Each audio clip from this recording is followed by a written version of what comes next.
here with Don Tobi, and we're here to look at his greenhouse experiment in Colchester, Vermont.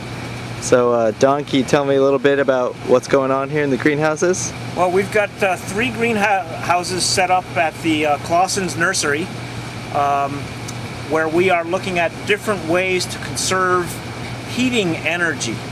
And we have a control house, which is set up sort of traditionally with just a double layer plastic. Then we have this house, which has the double plastic layer, but also a system that blows foam in between the plastic layers, which acts as an insulator. And then we have a third house, which has what we call an energy curtain, which basically closes off the upper airspace at night and separates the heated air from the top of the greenhouse. This is how the energy curtain is closed at this point. We plan to put it on an automatic timer, but right now it has to be done manually. So there it goes. You see, and the motor turns these rods, which then pull that geared bar. And the geared bar pulls back and slowly closes the curtain. You can see it beginning to open up here. It goes slowly, so it takes maybe half an hour to fully close. No, less than that, maybe 15 minutes to fully close. And then it also opens just as slowly. And the opening part is important because in the morning, in the wintertime, the temperature up above could be 40 degrees and the temperature down here is 70 degrees. If that were to all of a sudden open real fast, that cold air would descend on the plants and you'd have damage. So as it opens slowly, the air mixes. So you don't have as much of an issue, a potential problem opening it in the morning on a cold morning. The way the bubble greenhouse works is we have large tanks which hold a solution, a soap solution. There's one on either side. And when the system goes on, the pump turns on and the pump draws liquid out of both of the tanks, goes up through tubes into the top, and there are 2 series of pipes that run along the top in between the plastic layers. And at the same time, the air pump comes on and it pumps air in there. Here now we are outside of the bubble greenhouse, and we can see the bubbles are leaking down from the top and starting to fill in the bottom. And Don here was saying it takes about a half hour for it to be completely filled.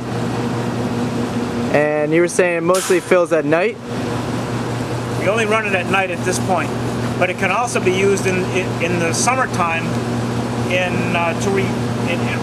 instead of putting shade cloth. A lot of greenhouse growers have to put shade cloth over the greenhouse in the middle of summer to actually keep it cool, because without it, it gets too hot in the greenhouses. But the bubbles can work as shade cloth as well. So this one system can work to cool in the summer and help heat in the wintertime. What kind of results have you been seeing with energy savings with these different systems? In the bubble house, we have seen roughly a 50% energy savings in the natural gas that it takes to heat these houses during the wintertime.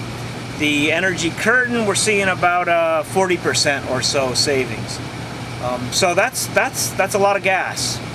Let me give you a for instance. In the control house on a cold night, the furnace may use anywhere between 16 and 18 cubic feet of natural gas. This house may use about 8 or 9 cubic feet, and the curtain house, energy curtain, might be using like 10 or 11. So, and it varies with cold versus not so cold, the amount of savings, but roughly it's about 50% savings. And it takes a lot of energy and a lot of fuel to heat greenhouses. Greenhouses are one of the most energy consumptive things you can have in agriculture in Vermont, especially in the wintertime. Cool, that sounds really awesome. Do you think this is the kind of stuff that will be able to be practically used by regular folks in Vermont and throughout the rest of the world once it finds a way to be marketable? Oh, definitely. And that's one of the things we're doing here. Not only are we just trying to see what the energy savings is, we're also trying to perfect the technologies so that it's easily reproducible and attainable for the average small greenhouse operator, and also affordable. We've made some changes to the technology to make it a little bit better, and we've had some success with that, although it's not quite ready for the market yet, but it's close. And that's the bubble. The energy curtain is already a product that is available from the manufacturer, and that's also suitable for small greenhouse operators. Great, Don.